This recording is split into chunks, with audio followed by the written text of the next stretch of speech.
Hello kids, welcome to our channel personal tutor. आज के इस वीडियो में हम डिस्कस करने जा रहे हैं क्लास 10 ट्रिग्नोमेट्री एक्सरसाइज 8.4 का क्वेश्चन नंबर 5 का फर्स्ट, सेकंड और थर्ड पार्ट।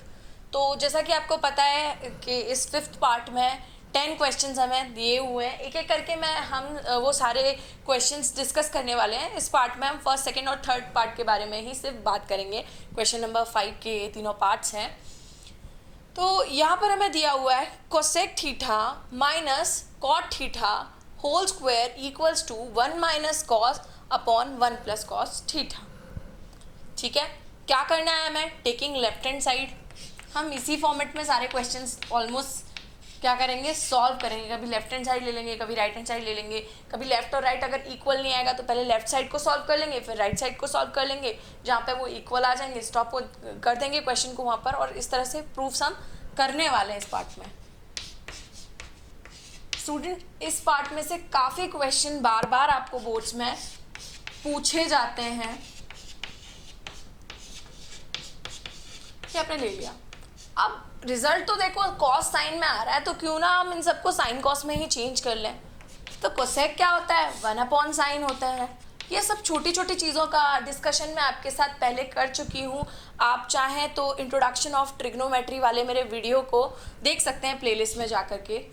कॉट थीटा क्या होता है? कॉट थीटा होता है कॉस अपॉन साइन, क्योंकि कॉट टेन का उल्टा होता है और टेन जो होता है वो साइन अपॉन कॉस होता है। ये तो कॉस अपॉन साइन हो जाएगा। यहाँ होल स्क्वायर है तो रहने देते हैं उसको। अब यहाँ पर हम एलसीएम लेंगे तो हमें क्या मिलेगा? Sine theta. और यहाँ क्या हो जाएगा? 1 माइनस कॉस थीटा। स्क्वायर लगा है तो यहाँ ऊपर अलग स्क्वायर कर दिया, नीचे अलग स्क्वायर कर दिया। तो यहाँ पर क्या मिलेगा हमें? 1 minus cos theta whole square. और यहाँ पर क्या होगा? Sine square theta. अब हमने कुछ आइडेंटिटीज भी पढ़ी थी। एक आइडेंटिटी थी जिसमें sine square theta plus cos square theta equals to 1। तो साइन स्क्वायर थीटा की वैल्यू क्या हो जाएगी? 1 माइनस कॉस स्क्वायर थीटा। ठीक है, तो यहाँ पर हम लिख देते हैं, इसको सॉल्व करते हैं। तो यहाँ पर 1 माइनस होल स्क्वायर है। साइन स्क्वायर थीटा की वैल्यू मैंने रख दी 1 माइनस कॉस स्क्वायर थीटा। आपने आइडेंटिटी पढ़ी है, sine square theta plus cos square theta equals to 1। तो साइन स्क्वायर थीटा कितना हो जाएगा? 1 माइनस कॉस स्क्वायर थीटा। 1 में से माइनस कर देंगे तो मिल जाएगा। तो यहाँ पर 1 minus cos theta whole square. अगर मैं यहाँ 1 को भी स्क्वायर कर लूँ तो A square plus B, A square minus B square. तो यहाँ पर क्या मिलेगा? A plus B and A minus B. तो यहाँ पर आपको क्या हो जाएगा? एक आपका कैंसिल हो जाएगा। ऊपर से 1 माइनस कॉस थीटा बचा एंड नीचे क्या बचा हमारा? 1 प्लस कॉस थीटा। ठीक है, तो इस तरह से आपको क्या मिल गई? Right hand side. एक बार फिर से देखते हैं इस क्वेश्चन में हमने क्या किया। कोसेक थीटा था, उसको हमने क्या किया? पहले तो सबसे पहले लेफ्ट हैंड साइड ले लिया, उसके बाद कोसेक थीटा के प्लेस पे 1 अपॉन साइन कर दिया और कॉट को हमने कॉस अपॉन क्या लिख लिया? साइन लिख लिया। सबको साइन कॉस में चेंज कर रहे हैं और कुछ इससे ज़्यादा हमने किया नहीं है। एलसीएम साइन थीटा आ गया और ऊपर में 1 माइनस कॉस थीटा। तो मैंने साथ में ये स्क्वायर को अलग अलग कर दिया है। अब न्यूमरेटर अपॉन डिनोमिनेटर का होल स्क्वायर लिखा है। इसका मतलब क्या होता है? न्यूमरेटर का स्क्वायर अलग से, डिनोमिनेटर का अलग से। तो 1 माइनस कॉस थीटा स्क्वायर हो गया और ये चीज़ साइन स्क्वायर थीटा हो गई। अब साइन स्क्वायर थीटा की हमने कॉस के टर्म में वैल्यू रख दी, क्योंकि ऊपर वाली चीज़ यानी कि न्यूमरेटर वाली जो चीज़ है वो डिनोमिनेटर के सेम ही कर लेते हैं हम।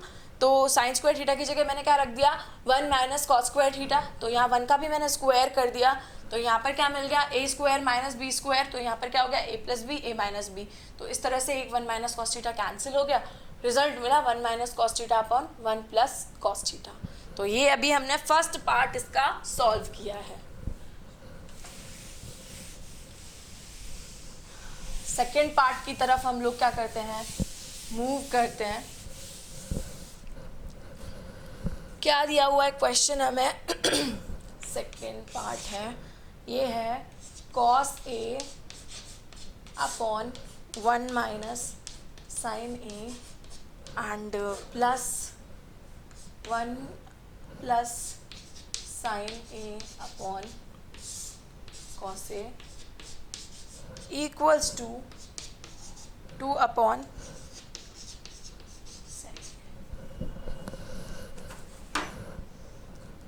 ओके, सो ये हमें प्रूव करना है।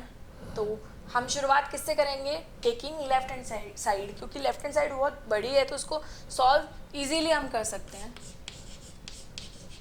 टेकिंग लेफ्ट हैंड साइड तो सॉल्व करने की काफ़ी कुछ चीज़ें हमें यहाँ दिख रही हैं, तो हमने क्या किया, कॉपी कर लेते हैं उसी चीज़ को।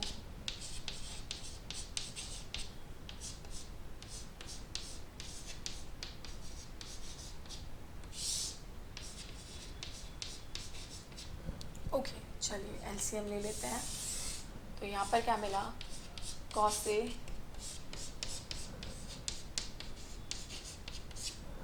ओके।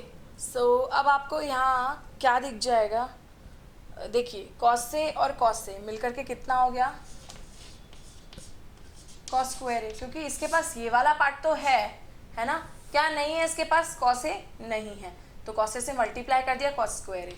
अब दूसरे वाले पार्ट में देखा तो इसके पास कॉस ए तो है, क्या नहीं है, 1 प्लस साइन ए नहीं है ना, ये वाला पार्ट नहीं है इसके पास, तो हमने 1 प्लस साइन ए को 1 प्लस साइन ए से मल्टीप्लाई कर दिया।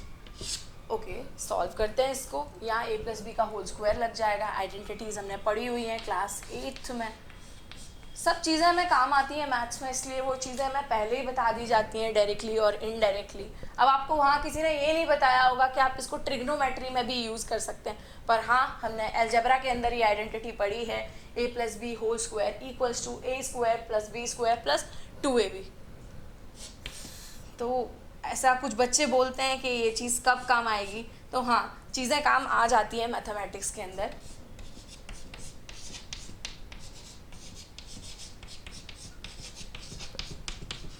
ये हमने लिख दिया और यहाँ पर क्या हो गया, कॉस ए और 1 प्लस साइन ए। ठीक है, अब इसमें से मैं कुछ पार्ट हटा देती हूँ, ये मैंने हटा दिया। राइट हैंड साइड वाली चीज़ लिखी रहने दी मैंने, क्योंकि हमें इस चीज़ को 2 sec a के इक्वल प्रूव करना है, ये भी मैं हटा ही देती हूँ। तो यहाँ पर अगर आप देखें, ये होल स्क्वायर हमने ओपन करके लेके आए, तो ये कितना हो जाएगा मिल करके, कॉस स्क्वायर ए प्लस साइन स्क्वायर ए, ये हमें दे देगा 1, प्लस ये भी 1 हो जाएगा 1 का square, plus 2 sign A, upon में क्या हुआ है लिख लेते हैं उसको भी। सो देखो यहाँ पर क्या हो गया, 2, ये चीज़ मिलकर के 2 हो जाएगी, एंड ये 2 साइन ए तो है ही, मैंने 2 कॉमन ले लिया, और यहाँ पर क्या मिल गया 1 प्लस साइन ए, और यहाँ पर कितना हो जाएगा कॉस ए, और यहाँ पर कितना हो जाएगा 1 प्लस साइन ए। ठीक है, तो अब यहाँ पर क्या होगा, साइन ए से साइन ए कैंसिल हो जाएगा। ठीक है, आपको रिजल्ट क्या मिलेगा, 2 अपॉन कॉस ए, है ना, 2 अपॉन कॉस ए मिल गया, और 1 अपॉन कॉस क्या होता है, सेक के इक्वल होता है, तो ये रिजल्ट कितना हो जाएगा 2 सेक के equals to right hand side. ये चीज़ तो मैं प्रूव करने के लिए बोला था क्वेश्चन में। या इस तरह से हमने इसका क्वेश्चन नंबर 2 कर लिया, है ना, सॉल्व कर लिया उसको। काफ़ी इजी था, एलसीएम वगैरह लेकर के बहुत इजीली हो गया, ज़्यादा टफ बिल्कुल भी नहीं था।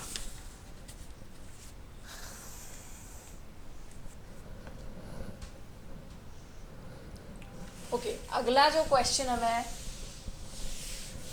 दिया हुआ है, जो इसका 3rd पार्ट है, वो क्या है हमारा, tan a upon 1 minus cot A, and यहाँ पर प्लस लगा हुआ है कॉट सॉरी ये सब थीटा में है यहाँ, cot theta upon 1 minus tan theta. ये क्वेश्चन हमें दिया हुआ है, और इसे हमें किसके इक्वल प्रूफ करना है। जब भी हम कॉपी करते हैं तो हमें एक बार चेक कर लेना चाहिए एग्जाम्स में, या कभी भी हम उसको सॉल्व करें कि हमने कहीं गलत तो नहीं लिखा हुआ, क्योंकि कभी कभी क्या होता है माइनस प्लस की गलती हो जाती है, और जो हमें बाद में जाके बहुत ज़्यादा प्रॉब्लम क्रिएट करती है। तो एक बार लिखते समय हम उसको ध्यान से देख लें तो ज़्यादा बेटर होता है। तो चलिए करते हैं इसको शुरू। अब हम इसमें क्या करते हैं, टेकिंग लेफ्ट हैंड साइड कर लेते हैं, लिखेंगे टेकिंग लेफ्ट हैंड साइड, सबको साइन और कॉस में चेंज कर लेंगे लेफ्ट हैंड साइड लेने के बाद। तो मैं डायरेक्टली ही कर लेती हूँ। यहाँ पर टेन थीटा लिखा हुआ है, टेन थीटा को मैं क्या लिख लेती हूँ, आपको पहले एक बार लेफ्ट हैंड साइड पूरा लिखना है, उसके बाद आपको ये स्टेप करना है। मैं डायरेक्टली कर रही हूँ sine theta upon cos theta, and यहाँ पर हमको मिल जाएगा 1 minus cos theta upon sine theta, and this is cos theta upon sin theta, and this is 1 minus sin theta upon cos theta, and यहाँ से हमें मिलेगा sin theta upon cos theta and sin theta। LCM ले रहे हैं हम यहाँ, basically यहाँ 1 है, तो यहाँ पर कितना हो जाएगा sign theta minus cos theta, and यहाँ पर क्या मिल जाएगा cos theta upon sine theta तो है ही। यहाँ भी हम क्या ले लें, एलसीएम ले लें, तो यहाँ पर डिनोमिनेटर में क्या हो जाएगा कॉस थीटा।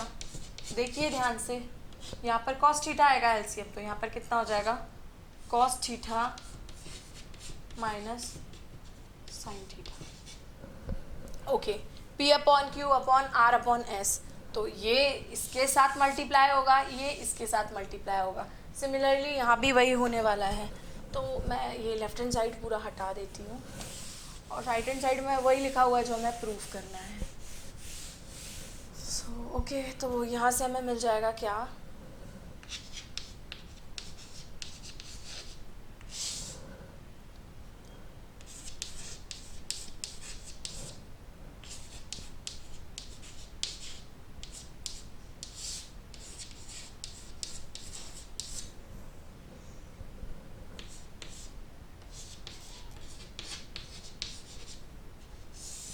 और यहाँ पे मिल जाएगा हमें साइन थीटा, और ये चीज़ है cos theta minus sine theta. ये दूसरी साइड लिखा हुआ है, ये हमें प्रूफ करना है, ये हमारा राइट हैंड साइड है। तो अभी इसको नेग्लेक्ट करते हैं, जब वो हमारा लास्ट में आ जाएगा तो हम मैच कर लेंगे वो सेम है या नहीं है। ठीक है अब हमें ये मिल रहा है, तो अब आप ध्यान से देखो, ये चीज़ और ये चीज़ सेम है, लेकिन सिर्फ एक साइन का डिफरेंस आ रहा है। तो क्यों ना हम इससे माइनस साइन कॉमन ले लें, तो माइनस साइन कॉमन लेंगे तो वो यहाँ आएगा, हम बीच में भी उसको लिख सकते हैं, बट उसकी वजह से थोड़ा सा चेंज होगा, उसको आप ध्यान से देखिएगा, कंफ्यूज्ड नहीं होना है उस चीज़ को देखकर। साइन ही चेंज कर रहे हैं, कॉमन लिया हमने माइनस साइन, अभी तक तो नहीं लिया, आगे लेंगे। ये सेम, इसमें तो कोई चेंज नहीं किया फर्स्ट वाले टर्म में, सेकंड वाले में मैंने माइनस कॉमन लिया, इस वजह से यहाँ माइनस आ गया, and this is cos square theta, and this will give sine theta, and ये क्या हो जाएगा sign theta minus cos theta. देखिए ना, बस माइनस साइन कॉमन लिया, वो चेंज हो गया, क्योंकि जो साइन थीटा नेगेटिव था, माइनस साइन देने के बाद वो पॉजिटिव हो गया, और जो पॉजिटिव था वो अब नेगेटिव हो चुका है। माइनस कॉमन लेने पर तो यही होता है। ठीक है, अब यहाँ पर एलसीएम लेने में हमको हो जाएगी थोड़ी सी आसानी। ये क्वेश्चन थोड़ा सा लेंदी है, ये थर्ड पार्ट है, थोड़ा सा लेंदी है, बट ईजी है, इतना भी डिफिकल्ट नहीं है। अगर आप प्रैक्टिस कर लेते हैं ट्रिग्नोमेट्री के क्वेश्चन तो आपके लिए क्वाइट ईजी हो जाता है। तो यहाँ पर क्या हो जाएगा sign theta into cos theta, and यहाँ पर है sign theta minus cos theta. अगर अब मैं पहली वाली वैल्यू देखती हूँ तो कॉस थीटा, इसके पास ये पूरी की पूरी वैल्यू है, क्या नहीं है, साइन थीटा नहीं है, तो sine square theta into sine theta करेंगे तो क्या मिलेगा साइन पावर 3 थीटा माइनस, अगला क्या है, इसके पास साइन थीटा है, ये वाला टर्म भी है, ये वाला टर्म भी है, क्या नहीं है, ये नहीं है, तो मल्टीप्लाई कर देते हैं। बस मैं एलसीएम ले रही हूँ यहाँ पे, और कुछ नहीं कर रही। कॉस थीटा था, कॉस थीटा को कॉस स्क्वायर थीटा से मल्टीप्लाई किया तो कॉस क्यूब थीटा मिल गया। अब हमें ए क्यूब माइनस बी क्यूब की आइडेंटिटी यहाँ पर लगानी पड़ेगी। तो ए क्यूब माइनस बी क्यूब क्या होता है, वैसे तो बहुत सारे इसके फॉर्मूले 2-3 डिफरेंट हो जाते हैं, 2 तो हैं ही, लेकिन हम यहाँ यूज़ करेंगे क्वेश्चन के according a minus B, and एक ब्रैकेट में A square plus A B plus B square. So हम ये वाली आइडेंटिटी यहाँ यूज़ करने जा रहे हैं, A cube plus A cube minus B cube equals to A minus B, and दूसरे ब्रैकेट में A square plus A B plus B square. लिख लेते हैं यहाँ पर क्या मिलेगा हमें, sine theta minus cos theta sine square theta plus cos square theta, and यहाँ पर मिलेगा sine theta into cos theta, और डिनोमिनेटर में तो जो है हमारा वही है, डिनोमिनेटर में कोई चेंज नहीं है, sign theta into cos theta, और ब्रैकेट में क्या हो जाएगा, sign theta minus cos theta. ठीक है, तो यहाँ पर क्या हो जाएगा, ये चीज़ हमारी कैंसिल हो जाएगी। ठीक है, अब sine square theta plus cos square theta मिल करके क्या हो जाएगा 1, और यहाँ पर मिल जाएगा हमें sine theta into cos theta. ये जो हमने फॉर्मूला लगाया A square plus B square plus A B, बस मैंने मतलब वो साइड चेंज कर दिया, कम्यूटेटिव प्रॉपर्टी लग जाती है, A square plus A B plus B square लिख लो या A square plus B square plus A B लिख दो, फर्क तो कोई पड़ना नहीं है। तो मैंने यहाँ लिख दिया sign square theta plus cos square theta sine theta cos theta. तो ए साइन था, बी कॉस था, तो उस हिसाब से मैंने लिख दिया। अब यहाँ डिनोमिनेटर में क्या बच रहा है हमारा, sign theta into cos theta. चलिए ये नीचे वाला पार्ट मैं यहाँ से हटा देती हूँ। ओके, तो अब इनको अलग अलग कर देते हैं हम। तो यहाँ पर हमें क्या मिलेगा, 1 upon sine theta into cos theta, and यहाँ पर हमें क्या मिलेगा, sine theta into cos theta upon sine theta into cos theta. ये कैंसल हो जाएंगे, एंड यहाँ पर हमें 1 मिल गया है, प्लस 1 तो मिल ही जाएगा। अब 1 अपॉन साइन कितना होता है, कोसेक होता है, कोसेक थीटा, एंड डॉट लगाए तो डॉट लगा देंगे। 1 अपॉन कॉस क्या होता है, सेक होता है। सो अब ज़रा आप ध्यान से देखें तो आपको वही मिल रहा है, 1 plus sec theta dot cosec theta. तो बस ये सेकंड वाला टर्म पहले आ गया और पहले वाला टर्म बाद में आ रहा है। तो इस तरीके से हमने इसका थर्ड पार्ट भी किया। थर्ड पार्ट फर्स्ट और सेकंड तो काफ़ी इजी था, थर्ड वाला भी इजी है लेकिन थोड़ा सा लेंदी हो गया है। अगर आप इसको 2-3 बार प्रैक्टिस करेंगे तो आपको इजीली ये बनने लगेगा। सो इस तरीके से हमने एक्सरसाइज 8.4 का क्वेश्चन नंबर 5 का फर्स्ट, सेकंड और थर्ड पार्ट यहाँ डिस्कस किया। एक्सरसाइज के प्रीवियस क्वेश्चन मैं ऑलरेडी डिस्कस कर चुकी हूँ, आप उसे चाहें तो चैनल के प्लेलिस्ट में जा कर के देख सकते हैं। वहाँ पर आपको इंट्रोडक्शन ऑफ ट्रिग्नोमेट्री भी मिल जाएगा और बहुत सारी आइडेंटिटीज़ वगैरह के प्रूफ्स भी मैंने बताए हुए हैं। अगर ये वीडियो आपको पसंद आए तो वीडियो को लाइक कीजिए, साथ ही साथ चैनल को सब्सक्राइब कीजिए। Thank you.